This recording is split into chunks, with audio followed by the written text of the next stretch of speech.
Well, we fought a very gritty team. I think we're the two best teams in this conference this year, and it played out that way.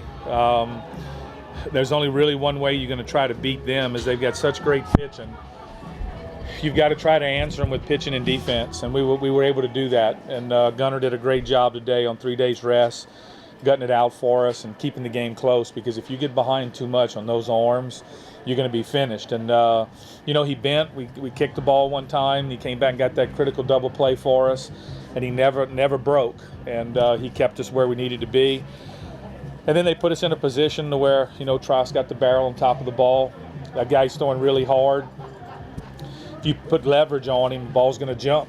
And Steph put some good leverage on him, got the ball out of the ballpark, and I think it was fitting. We ended with Milhorn on the mound as a senior, and then Kyle Claymore, who dropped the first fly ball to start all this, caught the last fly ball to be able to end this thing. So I just think it says a lot about our club. I went down there after we lost that first game and said, now we got a chance to show people who we are. And they went out and showed people who they are. Now what we've got to do is get back home and get ready for the regional. But I'm proud of our ball club, not just because of the wins, but because of how they responded from that first game loss. Thank you, Coach. A question to the student athletes. Stefan, and both of you guys please keep the voices up. What's going through your head as Kyle's getting attention out there? I was just going to step up to the plate and try to get a good swing on the ball. South Al played a great game, and I knew that I was going to try to get a good pitch to hit and try to get a good swing on the ball and get a run in, try to do my job. What did you see out there? What kind of pitch was it, and what were you trying to do with that? It was a fastball, and like you said, the guy we had to lay off the high stuff, and try to get him down in the zone and get leverage on it. So I was trying to get a pitch I could get some leverage on and make a good swing on it. Is it, you have the home run ability. There's a couple guys with home run ability, but really was it the small ball and your ability to lay down bunts that kind of forced them into the situation where they walked a couple of guys to try to force them force outs? Yeah, I think so. Putting Clem on makes the force at any base, so it's kind of the thing they had to do, I guess, in that situation. Gunner, did you honestly think you had 8 in you, and how much of that was just kind of adrenaline as much as anything at the end? I think after that fifth, it was kind of adrenaline, man. I knew that the team needed me, and really I was just trying to go out there and throw strikes. I mean, they're a good ball club. They swing the bat. I mean, they play the game right, small ball. They fight. They don't really chase much, and they got good arms, like he said. So I knew I had to kind of control the game a little bit and get deep in it, and then Milhorn coming in and closing it out was huge. How surprised were you that late they didn't try and work you a lot more in the count when your pitch count started getting up there? I think they did a little bit. I really tried to get strike one once I got past the 5th and 6th inning, because I knew I was running low on pitches, and so I just tried to get ahead, and worked out. You weren't quite as sharp in the first start. How were you able to put that behind you and just throw 8 really, really solid innings in a championship game? Yeah, I mean, it wasn't about me, man. I mean, they needed me, and I knew I had to come out here and give it my best and step up a little bit. And I knew if I threw strikes, my defense would play behind me, and we would be able to score some runs. With the way Hill was thrown out there, I mean, I know you've been in a lot of those type of games. Yeah. Especially late in the season. Does that change the way you throw it all, or the way you even kind of approach the game now when you have to kind of throw up with zeros on the scoreboard? No, I think this season kind of prepared me for it. I mean, I've been in 3 or 4 of those, and came out on the wrong side of some of them, but I mean, I can't grab a bat and go up there and try and win the game by myself, so I knew I just had to keep putting up zeros, throw strikes, and give my team a chance to win, and it worked out. Stefan, same question I've asked a couple of other guys who were in this situation. You had one of those errors in that first game, and you guys all found a way to bounce back. Everybody did with a big play. What does that say about you guys? We're resilient, man. After that first game, we just flushed it and moved on, and kind of just took it as that. This is going to be our story. This is how we're gonna. This is what we're gonna do. Just how it ended up, how the game ended. So. And is there really legitimately no emotion going through your head when they're intentionally walking Quinn to load the bases for you? Is that really... Yeah. The way I just play the game, I just try to be as calm as I can. Yeah. And the more calm I am, the better I've played. So in that situation, I just try to be, because if you try to muscle up and do something big, then that'll never work. So you just got to stay calm. And with Clem was something like 10 for 23, you were something like 10 for 22 before that situation. Is that kind of the benefit of having to just stack right one behind the other, where they're kind of forced to make a decision on one of you, give one of you guys something to hit?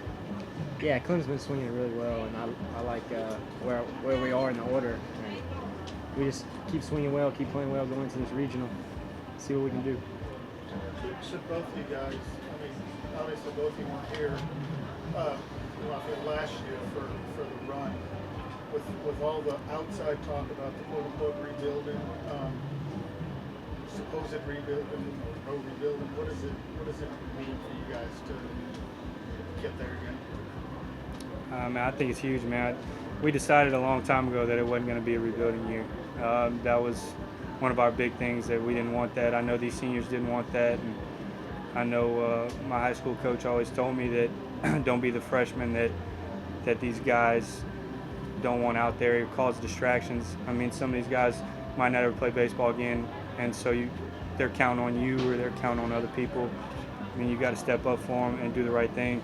And but the rebuilding year thing that never crossed our mind. Came out here to win games. Yeah, same thing. Back in the fall, we said that we're not going to be rebuilding, so we kicked that out of our heads a long time ago. After that first game, we just flushed that and kept playing. Had playing after this week even been talked about when y'all were together? Just did any players even talk about, or was everything just focused on this week? I think, yeah. I mean, I think he was about to say in the fall. I mean, our goal is to make regional and kind of get hot at the end of the season and play well.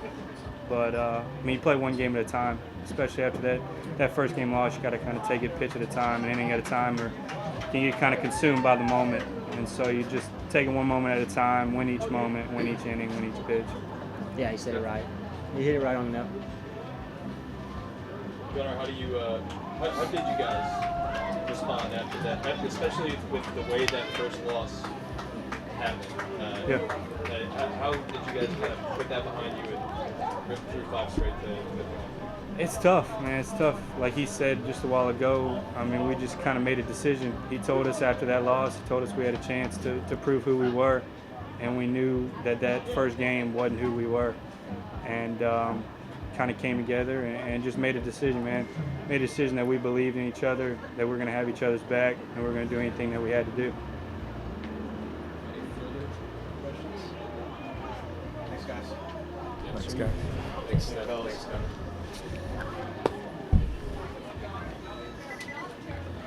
You good? No. I can't sneak out with them, huh? Don't get off that easy, Coach. Don't get off that easy, huh? Okay.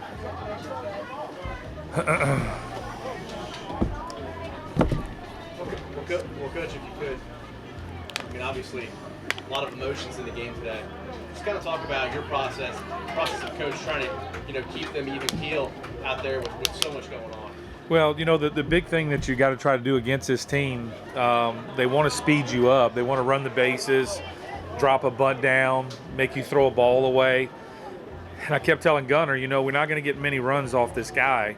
We're going to have to pitch and play defense. I'm sorry it's the same song and dance as it was when we faced them, during the regular season. But if you're going to beat their starter, we're going to have to beat him 1-0 or 2-1.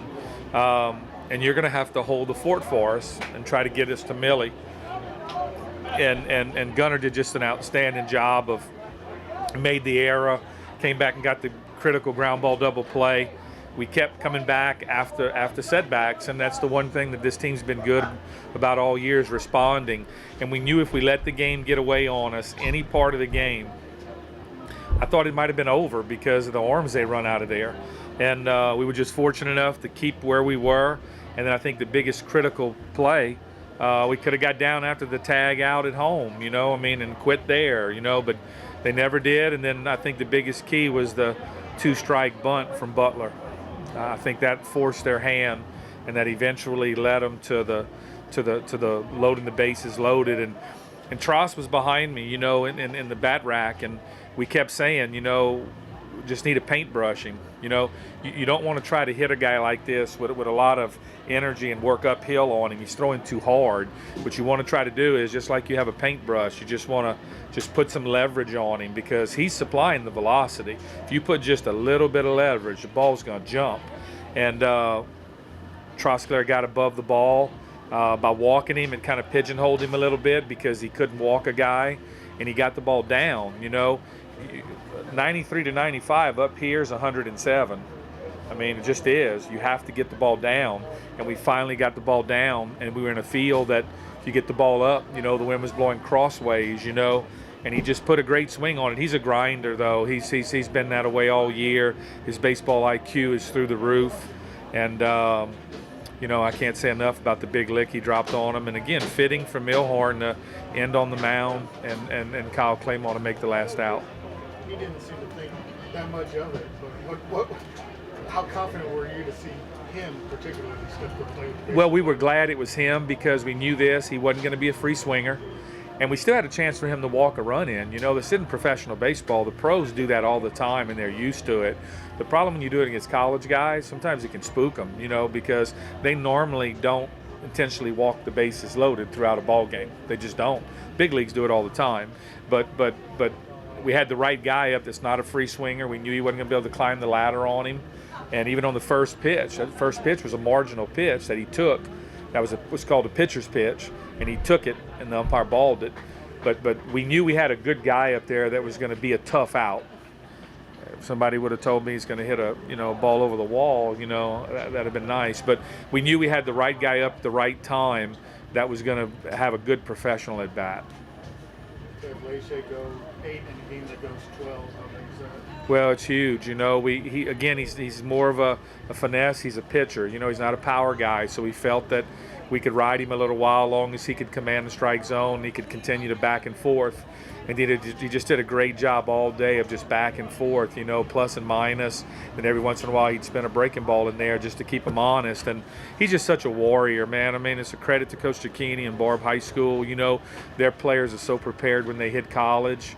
And this guy's a warrior. His dad's a football coach. He has football coach mentality. And to run a true freshman out there on a Friday night all throughout the year, and then do it again here on 3 days rest is just a huge credit to him and all the pitchers that are on this staff. Was that your perfect scenario? Get him there, get him to Milhorn? Yes, that was our goal. We knew we had Sharp was going to be okay for an inning. Colton Lee was going to be okay if we needed an underneather for a ground ball.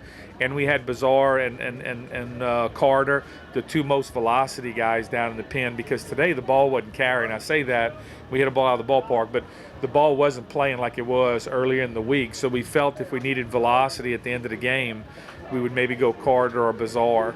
If we needed the ground ball, we would go Lee. But we felt where we were, if we could hurry up and get this done, we could let Millie finish this. And we were able to hurry up and do that, because he was starting to get, he's only on 2 days rest off 73.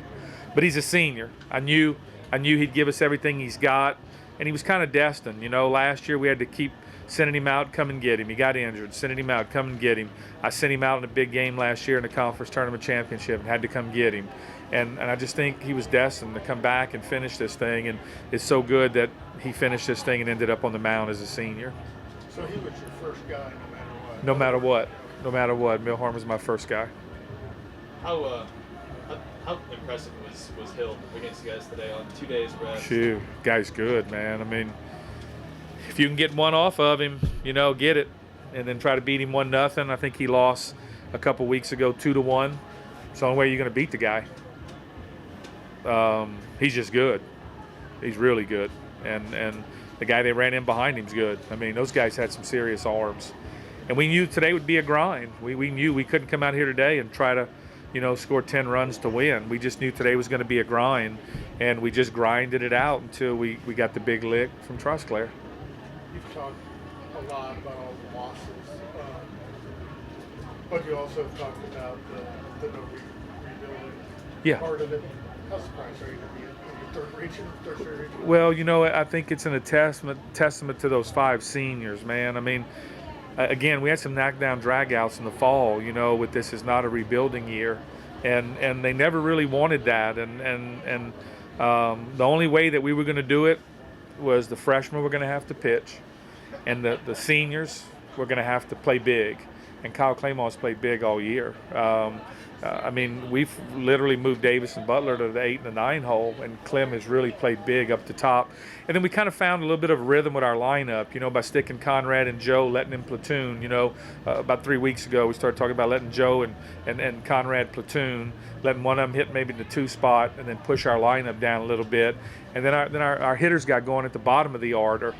And when you added those 2 up and we got better defensively, I mean, that was been the big thing for us, was that we got better defensively as the year went on. We climbed from 9th in fielding all the way up to, I believe, 4th.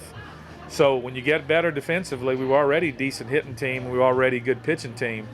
All 3 of those things started to get better. And when you look at it, the people in that dugout, they're at the top of the league in hitting, top of the league in pitching, and top of the league in defense. That's why they were in that dugout playing for a championship.